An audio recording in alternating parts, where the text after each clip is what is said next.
Okay, so at the very top you see underlined function notation, and you've probably read through that first sentence. The very first day that I had this taught to me, I had a substitute. And so we learned how to say this wrong, and we learned it wrong. It's very important to know how to say it and also what it is supposed to be interpreted as.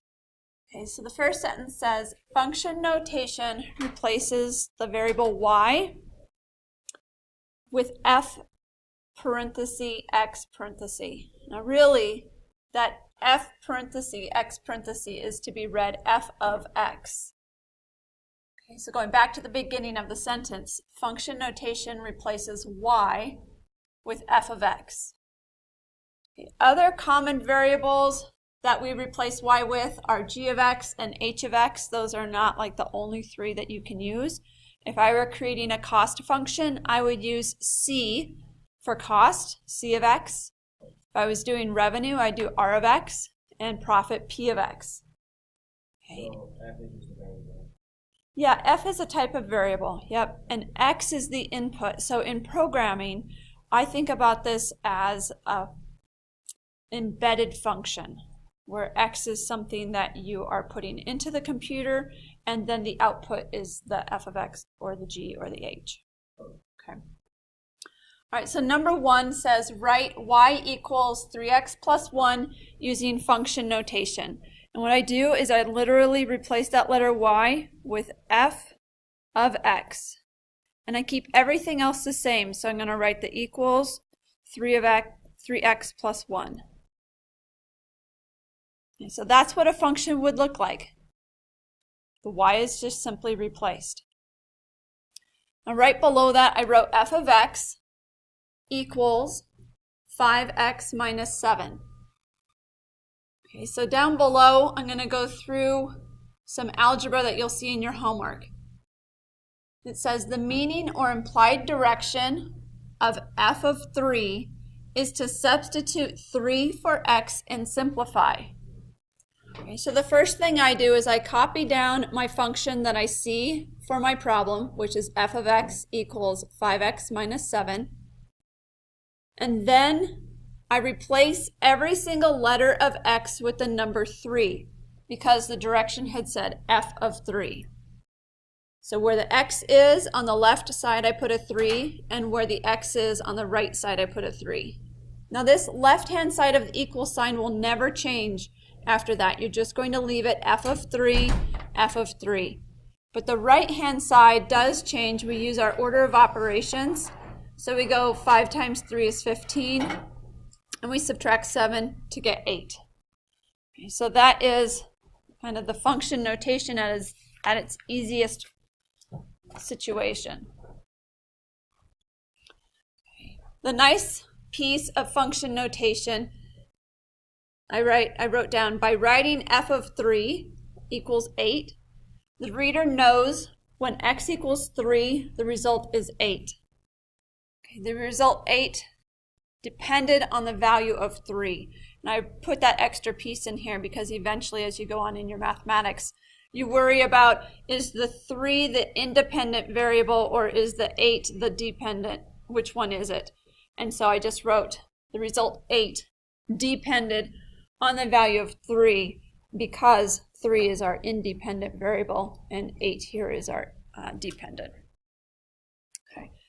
So let's go down to number 2, A, B, and C, and you can see how I use this function notation one more time. So number 2 says find each functional value for f of x equals 3x minus 11.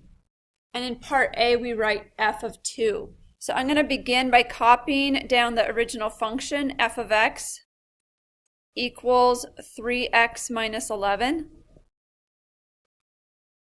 And now, because in part A it had a 2 inside the parenthesis, I'm going to go into our function, and wherever the letter x is, I'm going to put a 2. So I will write f of 2 equals 3 times 2 minus 11. Now the left-hand side never changes. You just leave it as f of 2. The right-hand side, we do our order of operations. 3 times 2 is 6. Minus 11 is -5.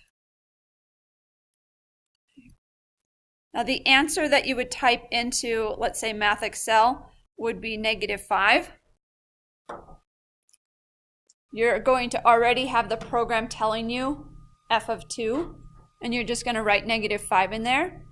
Now to connect this to the graphing unit that we just finished, this final answer is telling you that if you were to have graphed this, the ordered pair that we just found out was the ordered pair 2 for x and -5 for y. Because remember, the f of x notation is the same thing as variable y.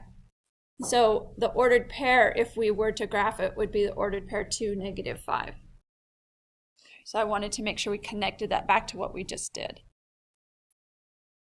Now going to part B, it says f of -9. So we do the same function, but this time we're putting -9 in there. And I likewise tend to write down the original function again, f of x equals 3x minus 11.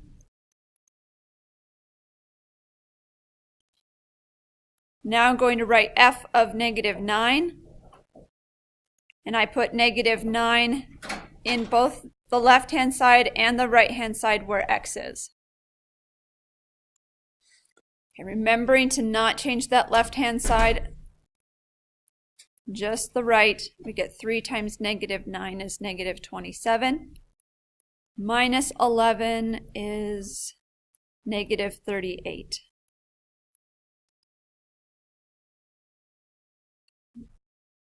So the answer in Math Excel would be -38. If this had been graphed as an ordered pair, it would be -9 for an x value and -38 for a y value.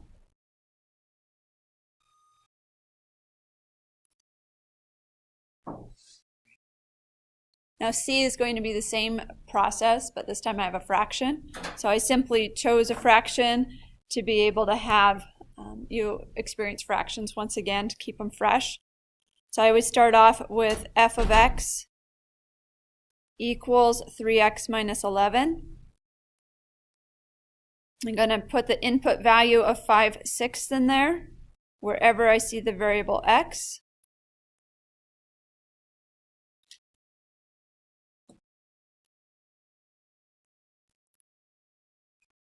So on the left-hand side, we have the whole number of 3 being multiplied with 5/6. And we can mentally remember that that 3 is really a whole number of 3/1. So it will reduce with the 6 as a denominator. Both of those, the 3 and the 6, are divisible by 3, which will give you a 1 where the 3 had been and a 2 where the 6 had been. That means f of 5/6 now becomes 5/2, 5/2, minus 11. So I'd probably change that 5/2 to a mixed number, and the mixed number is 2.5.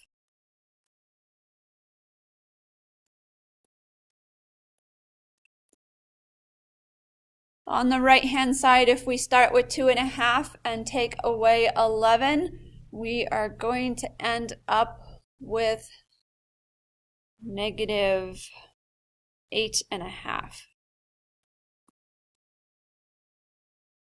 You leave it as a improper fraction?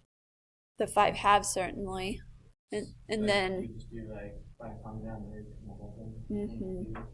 Yeah, so it'd be 5/2 minus 22/2. So then you'd have -17/2. Yeah. Yeah, it's fine. That's still kosher, yep.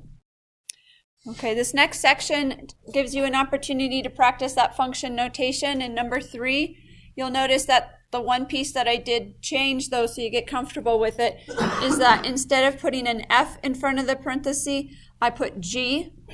G of x equals x squared minus 1. The process is exactly the same. You're going to keep the g as the g, and you're just going to put the number in that's right inside the parenthesis in for x. Go ahead and work those out, and I'll quietly work them out up here too.